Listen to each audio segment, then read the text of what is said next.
नमस्कार मित्रों, मेरे YouTube चैनल पे आप सभी का स्वागत है।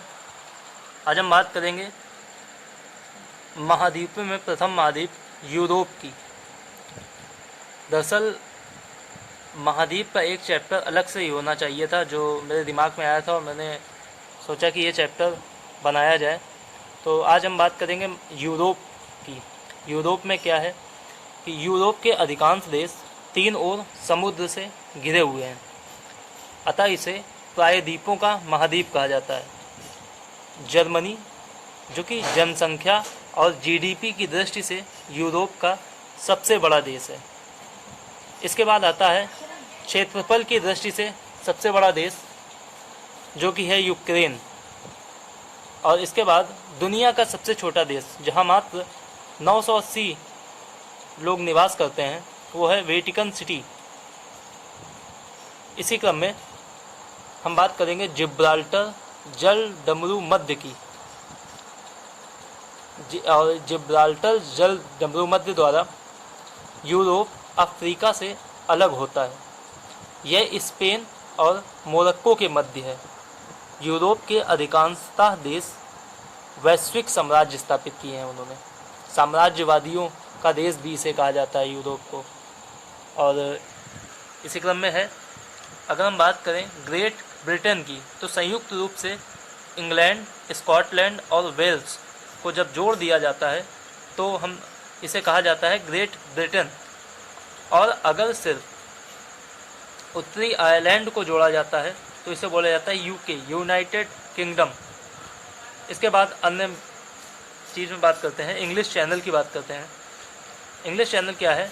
ब्रिटेन और फ्रांस को अलग करता है इंग्लिश चैनल। इसके बाद यूरोप की मुख्य भूमि से यूरोप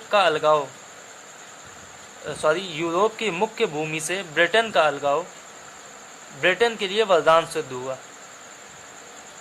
अब बात करते हैं हम लोग, यूरोप में ही 5 देश इस तरह के हैं जिनको मिलाने पे इन्हें स्कैंडिनेवियाई देश कहा जाता है।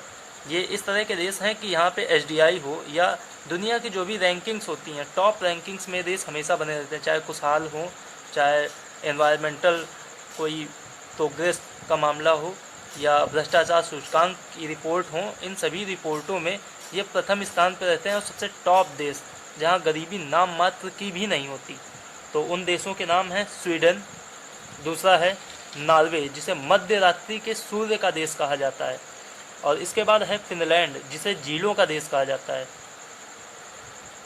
इसके बाद है डेनमार्क, और फिर एक लास्ट है आइसलैंड। अब बात करते हैं हम लोग एड्रियाटिक सी और ब्लैक सी।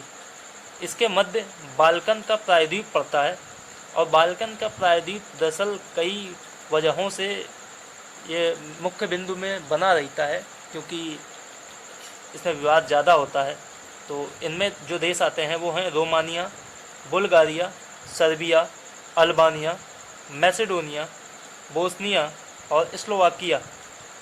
और ये काफ़ी झगड़े वाले देश हैं, थोड़ा इनमें विवाद बना रहता है, इस वजह से ये चर्चा में बने रहते हैं। दरअसल ये सभी देश एक समय इनको कहा जाता था, ये रसिया से मिले हुए थे, लेकिन 1991 में सोवियत संघ के विघटन के बाद रसिया अलग हो गया और ये सब देश अलग हो गए। अब बात करते हैं, इटली को यूरोप का भारत कहा जाता है, जिसके दक्षिण में प्रायद्वीप और उत्तर में आल्प्स पर्वत है। इसके बाद एक अन्य देश जो बहुत ही ज़्यादा चर्चा में बना रहता है, टर्की। उसको यूरोप का बीमार कहा जाता है। टर्की को यूरोप का बीमार कहा जाता है। इसके बाद नदी की अगर बात करें तो हम लोग वोल्गा यूरोप की सबसे बड़ी नदी है। और इसके बाद अगर डैन्यूब की बात करें तो 8 देशों से गुजरती है: Romania, Hungary, Austria, Serbia, Germany, Slovakia, Bulgaria, Croatia. इसके बाद अन्य है राइन नदी।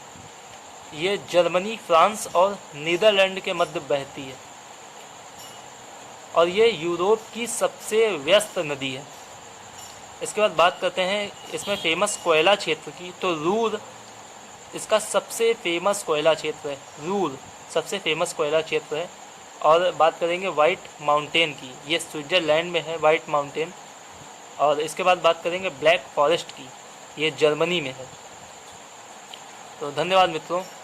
आज के टॉपिक्स में इतना ही। अन्य महाद्वीप का जब क्रम होगा तो आपको फिर से नोटिफिकेशन आ जाएगा, इसलिए चैनल को लाइक, सब्सक्राइब और शेयर ज़रूर से ज़रूर करें। धन्यवाद मित्रों।